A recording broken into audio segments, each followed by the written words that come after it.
चलो आगे बढ़ते हैं नाउ।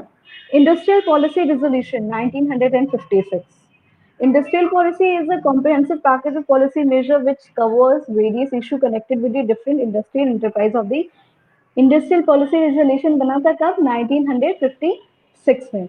इसमें बहुत सारे इश्यूज जो होते हैं जो इंडस्ट्री से रिलेटेड, ये सारी चीजें इसमें कवर होती हैं। क्या क्या है देखा जाए कि industrial policy was essential for devising various procedures, principles, rule, regulation for controlling industrial enterprise of the country। किसी भी कंट्री में क्या होता है, किसी भी चीज का अगर हम लोग कोई भी किसी भी तरीके की डिपार्टमेंट बनाते हैं या इंडस्ट्री बनाते हैं या किसी भी नए चीजों का सेटअप करते हैं, तो उनको कंट्रोल करने की और मैनेज करने की भी जरूरत पड़ती है ना।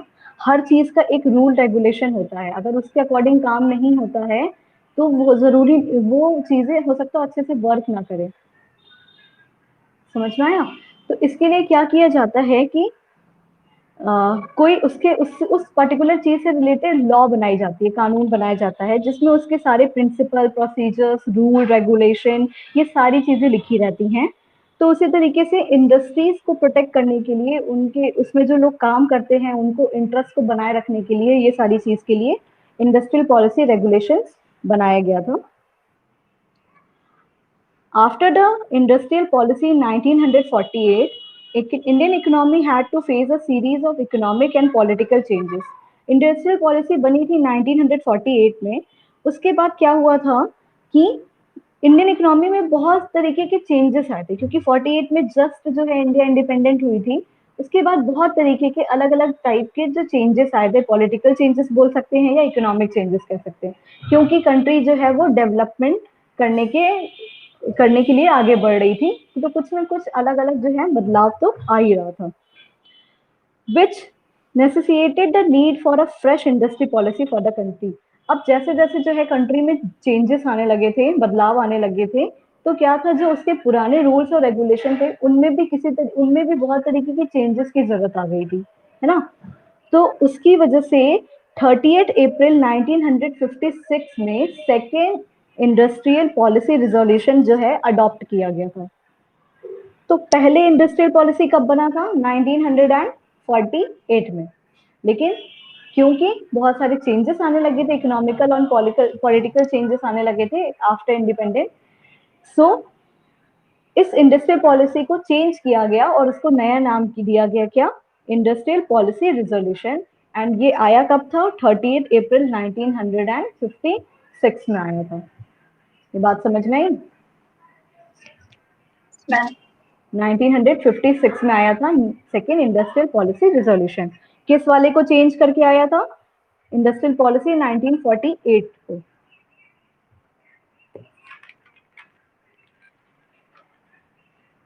फिर क्या बोल रहा है?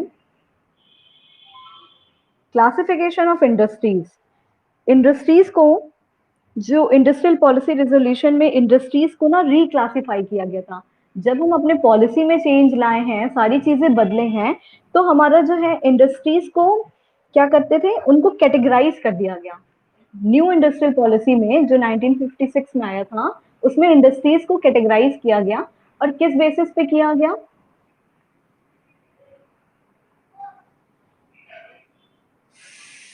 और उसको किस बेसिस पे किया गया? वो था क्या?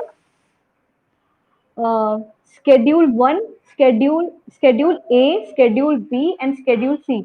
3 स्केड्यूल्स बनाए गए थे, है ना। उनके बेसिस पे A, B and C, schedule A, B and C के बेसिस पे 3 इंडस्ट्रीज को कैटेगराइज किया गया। कुछ इंडस्ट्रीज को ए में डाला गया, कुछ को बी में और कुछ को सी में। वो हम देखते हैं कि किस किस बेसिस पे कैटेगराइज किया गया, कैसे उनको डिवाइड किया गया।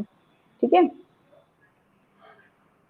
जो है स्केड्यूल ए में क्या हुआ था? The first category comprised of industries.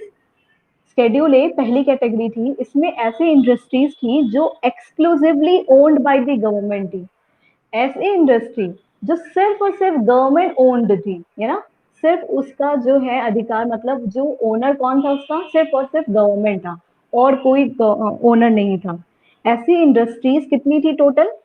17 industries ऐसी टोटल थी जिसके ओनर थे कौन? गवर्नमेंट थी। उनको स्केड्यूल ए में डाला गया, फर्स्ट कैटेगरी बना के स्केड्यूल ए में डाला गया। उन 17 इंडस्ट्रीज के अगर हम एग्जांपल देखें ना, तो जैसे हम बोल सकते हैं एटॉमिक एनर्जी हो गई, हैवी एंड कोर इंडस्ट्रीज हो गई, aircraft, oil, railway, shipping, rail etcetera, ये सारी जो इंडस्ट्रीज थी इन 17 इंडस्ट्रीज में आती हैं, जिसके ओनर कौन थे? गवर्नमेंट थी। एक्सक्लूसिवली लिखा है, इसका मतलब सिर्फ और सिर्फ गवर्नमेंट इसकी ओनर थी, सिर्फ गवर्नमेंट के पास इस इंडस्ट्रीज का कंट्रोल था, है ना। तो सेवन फर्स्ट कैटेगरी जो थी वो कौन सी थी? शेड्यूल ए। शेड्यूल ए में कैसे कैसे इंडस्ट्रीज आती थी? Which are exclusively owned by the government. कितनी इंडस्ट्रीज थी ऐसी? There were 17 industries. अगर एग्जाम्पल पूछेगा तो एग्जाम्पल में लिख सकते हैं एम्यूनिटीज और रेलवेज, एयरक्राफ्ट हो गए, एटॉमिक एनर्जी हो गई। ये सारी जो इंडस्ट्रीज थी वो किसमें कौन ओन करता था? गवर्नमेंट करती थी। एम्यूनेशन मतलब ये होता है कि जो डिफेंस से रिलेटेड जितने भी प्रोडक्ट्स बनते हैं, जो भी सामान बनते हैं, उसकी जो इंडस्ट्रीज होती है वो होती है। स्केड्यूल ए की बात हो गई, पहली कैटेगरी। दूसरी कैटेगरी बनाई की थी स्केड्यूल बी। स्केड्यूल बी में उन सारी इंडस्ट्रीज को डाला गया जो क्या थी?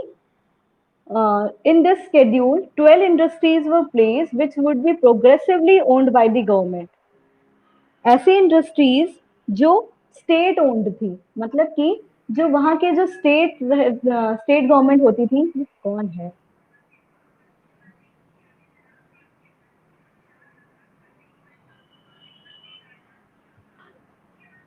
Progressively owned by the government मतलब पूरी पूरी तरीके से एक सिर्फ और सिर्फ गवर्नमेंट का जो है उसमें रोल नहीं था, ओनरशिप नहीं थी। ऐसी इंडस्ट्रीज को बोला गया था क्या? ऐसी इंडस्ट्रीज को बोला गया था, स्केड्यूल बी में डाला गया था। Progressively owned by the government का ये मतलब भी होता है कि ऐसी इंडस्ट्रीज जिनको सेटअप करने में, यानी जिनको बनाने में गवर्नमेंट जो है वो हेल्प की थी, और उसके बाद प्राइवेट सेक्टर जो है उनके साथ मिलके आगे काम करती थी। तो पूरी तरीके से exclusively owned by the government नहीं थी, progressively owned by the government थी। इसको हम ऐसे बोल सकते हैं कि इस इंडस्ट्रीज को जो है सेटअप करने में गवर्नमेंट जो है इनिशिएटिव ली थी, उन्होंने स्टार्ट किया था, और प्राइवेट सेक्टर जो है वो भी एफर्ट लगाते थे, वो भी हेल्प करते थे। तो ऐसे इंडस्ट्रीज को टोटल कितनी थी? 12 इंडस्ट्रीज थी जिनको शेड्यूल बी में डाला गया था। ये बात समझ में आई? एग्जाम्पल क्या है? एल्यूमिनियम माइनिंग इंडस्ट्री, फर्टिलाइजर्स हो गए, मशीन टूल्स हो गए, है ना। तो ये सारी इंडस्ट्रीज जो थी वो 12 इंडस्ट्रीज थी जिन्हें शेड्यूल बी में डाला गया था, बी की कैटेगरी में। नाउ शेड्यूल सी में ऐसी इंडस्ट्रीज आई थी जो रिमेनिंग बच गई, मतलब कुछ इंडस्ट्रीज ऐसे 17 हो गई जो गवर्नमेंट ओन कर रही थी, उन्हें ए में डाल दिया गया। ऐसी 12 इंडस्ट्रीज जो progressively owned by the government थी 12, उन्हें जो है शेड्यूल बी में डाल दिया गया। और रिमेनिंग जितनी भी इंडस्ट्रीज थी which were owned by the private sector were included in this schedule. तो शेड्यूल सी में कैसी इंडस्ट्रीज डाली गई? Which were owned by the private sector, remaining industries which were owned by the private sector. ये बात समझ में आई?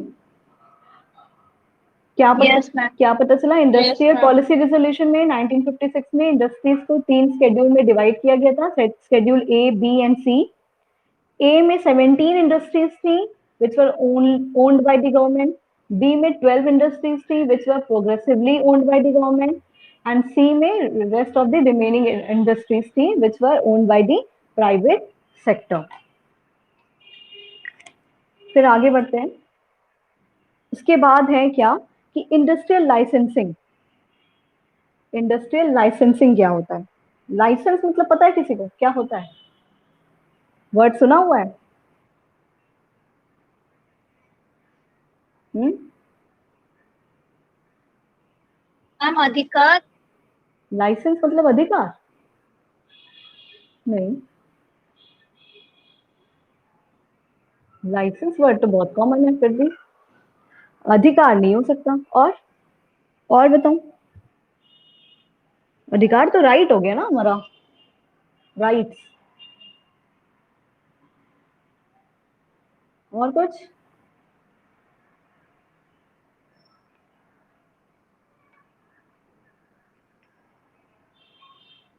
हाँ, किसी के पास ड्राइविंग लाइसेंस तो होगा नहीं क्योंकि अभी एलिजिबल हो नहीं तुम लोग। लेकिन वहां पे लाइसेंस वर्ड तो सुना है ना, लाइसेंस क्यों दिया जाता है? लाइसेंस लेने का मतलब क्या होता है? अगर हम कहीं किसी चीज में लाइसेंस लेने जाते हैं तो क्यों जाते हैं? क्यों हमें लाइसेंस की जरूरत पड़ती है?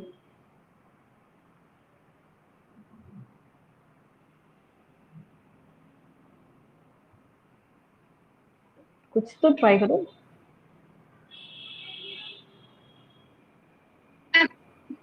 मैम मतलब उसके उससे थोड़ा ट्रेनिंग रहती है। ट्रेनिंग रहती है तो अगर तुम्हें लाइसेंस मिल गया तो गवर्नमेंट ये मानती होगी ना कि तुम ट्रेंड हो चुकी हो, अदरवाइज लाइसेंस मिलेगा? तो हम अगर किसी चीज का लाइसेंस लेने जाते हैं तो हम कह सकते हैं कि हम लोग उस चीज का एक तरह से परमिशन लेने जा रहे हैं। बोल सकते हैं ये वर्ड परमिशन, कि अगर हमें मान लीजिए कि ड्राइविंग करनी है ना, तो उस चीज की लाइसेंस लेने जाएंगे, यानी हम गवर्नमेंट से परमिशन लेने जा रहे हैं कि आप, अगर गवर्नमेंट तुम्हें समझेगी कि तुम ट्रेंड हो, हाँ तुम ये काम कर सकती हो, तभी तुम्हें लाइसेंस वो ग्रांट करेगी। लाइसेंस कब मिलेगा? जब गवर्नमेंट को लगेगा कि हाँ आप इस काम के लिए एलिजिबल हैं, तब वो लाइसेंस देगी। लाइसेंस देने का मतलब है वो तुम्हें परमिशन दे दी, उसने तुम्हें अलाउ कर दिया कि हाँ तुम जाओ अब जो है ड्राइव कर सकती हो। समझ में आई बात? Yes ma'am. Yes ma'am. तो हम क्या कह सकते हैं कि जो इंडस्ट्रियल लाइसेंसिंग है, यहाँ पे तो ड्राइविंग की बात नहीं हो रही है, ड्राइविंग लाइसेंस की बात हो गई थी वो कि परमिशन लेना था। तो जो इंडस्ट्रियल लाइसेंसिंग होती है वो भी सेम चीज होती है, लेकिन यहाँ ड्राइव नहीं करना है, यहाँ पे हमें इंडस्ट्रीज खोलने की परमिशन लेनी है। किससे लेनी है? गवर्नमेंट से लेनी है। तो इंडस्ट्रियल लाइसेंसिंग क्या होता है? ये industrial licence is a written permission from the government to an industrial unit to manufacture good. अगर हमें इंडस्ट्रियल लाइसेंस मिलता है इसका मतलब है हमें रिटन परमिशन मिल गया। किससे मिल गया? गवर्नमेंट से मिल गया। क्या करने के लिए? इंडस्ट्रियल जो है गुड्स को मैन्युफैक्चर करने के लिए। गुड्स को मैन्युफैक्चर करने के लिए हमें रिटन परमिशन मिल गई। किससे? गवर्नमेंट से। और गवर्नमेंट जो है तभी देती है जब उसको लगता है कि हाँ आप पर्टिकुलर पर्सन या पर्टिकुलर जो इंटरप्राइज है वो एलिजिबल है वो काम करने के लिए, वो इस काम को काफी अच्छे से सही तरीके से कर पाएगी, वो उसको उसमें ट्रेनिंग ले चुकी है ना। उनको आता है कि कैसे गुड मैन्युफैक्चर करना है, तब जाके उनको क्या मिलती है? परमिशन मिलती है। तो सारे कंडीशंस अगर फेवरेबल होते हैं तब जाके परमिशन मिलती है। ये बात समझ में आई? Yes ma'am. ओके। जो industrial development and regulation act है 1951 में, industries development and regulation act 1951, है ना, empower the government to issue licenses for इन इसने इसमें empowerment मिला था, यानी कि गवर्नमेंट को पावर मिला था कि लाइसेंस किन किन चीजों में इशू हो सकता है। ये पूछता है क्वेश्चन, है ना, कि किन किन चीजों में लाइसेंस गवर्नमेंट दे सकती है। तो कैसे दे सकती है, किन किन चीजों के लिए? एक हो गया क्या? Setting up of an industry. कोई इंडस्ट्री का सेटअप करने के लिए, अगर हमें न्यू इंडस्ट्री, कोई नई इंडस्ट्री लगानी है, उसके सेटअप करने के लिए जो है क्या होता है? लाइसेंस इशू होता है। तो यहाँ पे बेसिकली ये बता रहा है कि लाइसेंस की किन किन चीजों के लिए जरूरत पड़ती है। कोई नई इंडस्ट्री अगर हमें सेटअप करनी है, न्यू इंडस्ट्री, तो हमें किसकी लाइसेंस की जरूरत पड़ती है? पहली चीज ये हो गई। सेकेंड क्या है? Expansion of existing ones. अगर किसी भी ऑलरेडी मेरी इंडस्ट्री है, मेरे पास नया सेटअप इंडस्ट्री है, अगर हमें उसका एक्सपेंशन करना है, यानी उसको एक्सपेंड करना है और बढ़ाना है और जगह पे फैलाना है अपनी इंडस्ट्री को, तो हम क्या करेंगे? एक्सपेंशन करने का मतलब है हमें उसके और ब्रांचेस खोलने हैं अलग अलग जगह पे। अभी एक शहर में चल रहा था, अभी उसकी हमें दूसरे सिटी में जाके कहीं ब्रांच खोलना है, तो भी हमें लाइसेंस लेने की जरूरत पड़ती है, तो भी गवर्नमेंट से लाइसेंस इशू कराना पड़ेगा। ये बात समझ में आई? दूसरी रीजन हो गया कि यहाँ चाहिए होता है। और फिर बोल रहा है डाइवर्सिफिकेशन ऑफ प्रोडक्ट्स। अगर हम अपने इंडस्ट्री में प्रोडक्ट को डाइवर्सिफाई करना चाहते हैं, इस वर्ड का कोई मतलब बताएगा? डाइवर्सिफिकेशन ऑफ प्रोडक्ट का। हम्म बिजनेस स्टडीज में पढ़े होंगे डाइवर्सिफिकेशन, इसलिए पूछ रहे हैं।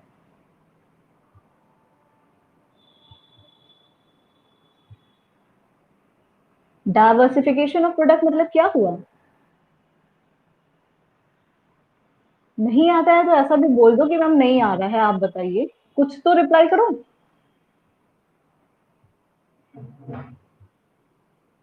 कनेक्ट नहीं हो रहा। What do mean by diversification of product? Devansh तुम बताओगे? मैम प्रोडक्ट से हाँ फिर से बोलो सामने। मैम इंक्रीज करना। सेल इंक्रीज करना डाइवर्सिफिकेशन होता है? नहीं, मैम सेल्स को इंक्रीज करना। प्रोडक्ट की वैरायटी को इंक्रीज करना कह सकते हैं, यस मैम। है ना। प्रोडक्ट की वैरायटी इंक्रीज करना मतलब कि पहले पर्टिकुलर टाइप का प्रोडक्ट बना रहे थे, अब हम कुछ और एक नया उसी इंडस्ट्री में कुछ एक नया प्रोडक्ट बना रहे हैं, डाइवर्सिफाई कर रहे हैं, है ना, और एक्सपेंड कर रहे हैं। पहले जो है हम सिर्फ एक ही पर्टिकुलर टाइप का प्रोडक्ट बना रहे थे, लेकिन अब हम कुछ एक अलग हटके कुछ एक नया प्रोडक्ट भी अगर बनाने शुरू कर देते हैं, यानी कि हम डाइवर्सिफाई कर रहे हैं प्रोडक्ट्स को लेके। ये बात समझ में आई? तो अगर हमें प्रोडक्ट्स को डाइवर्सिफाई करना था, उसके लिए भी लाइसेंस की जरूरत पड़ती थी। तो किन 3 चीज के लिए लाइसेंस की जरूरत पड़ती है? सबसे पहली बात कि इंडस्ट्रियल सेटअप करने के लिए, न्यू इंडस्ट्री सेटअप करने के लिए, कोई नई इंडस्ट्री लगानी है तो लाइसेंस लेना पड़ेगा। फिर उसके बाद है अगर हमें एक्सपेंशन करना है, जो ऑलरेडी एग्जिस्टिंग इंडस्ट्री है उसको एक्सपेंड करना है, तो भी लाइसेंस की जरूरत पड़ती थी। और थर्ड है अगर हमने प्रोडक्ट को डाइवर्सिफाई करना था, तो भी हमें जो है क्या करना पड़ता था? लाइसेंस लेना पड़ता था। ठीक है। According to industrial licensing, no new industry was allowed to. तो इंडस्ट्रियल लाइसेंसिंग की अकॉर्डिंग क्या होता था कि कोई भी no industry was allowed unless licence is obtain from the government. जो इंडस्ट्रियल लाइसेंसिंग थी उसमें ये किया गया था कि कभी भी कोई भी न्यू इंडस्ट्री को अलाउ नहीं किया जाएगा जब तक ये उसको रिटन परमिशन, यानी कि जब तक कि उसको गवर्नमेंट से परमिशन ना मिल जाए या लाइसेंस ना मिल जाए, बिना लाइसेंस के कोई भी नई इंडस्ट्री जो है सेटअप नहीं हो सकती थी। ये चीज की गई थी। ठीक है। It was easier to obtain a license if the industrial unit was established in an economically backward area. Also, certain benefit like tax benefit, electricity at lower rate, etc., were also given by the government. ये important भी है point कि कब industry के लिए licence लेना कब आसान होता था, बहुत इजी होता था अगर हमारा इंडस्ट्री जो हम सेटअप कर रहे हैं वो इकोनॉमिकली बैकवर्ड एरिया में है।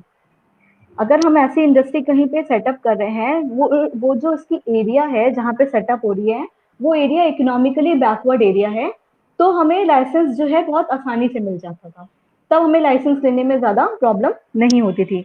और इसके साथ साथ हमें कुछ बेनिफिट भी मिल जाते थे। अगर हम इस एरिया में इंडस्ट्री सेटअप करते थे तो हमें टैक्स बेनिफिट हो गया, इलेक्ट्रिसिटी लो रेट्स पे हो गया, ये सारी बेनिफिट गवर्नमेंट से मिल जाती थी। ऐसा क्यों होता था? क्योंकि वो एरिया जो थी इकोनॉमिकली बैकवर्ड एरिया हुआ करती थी।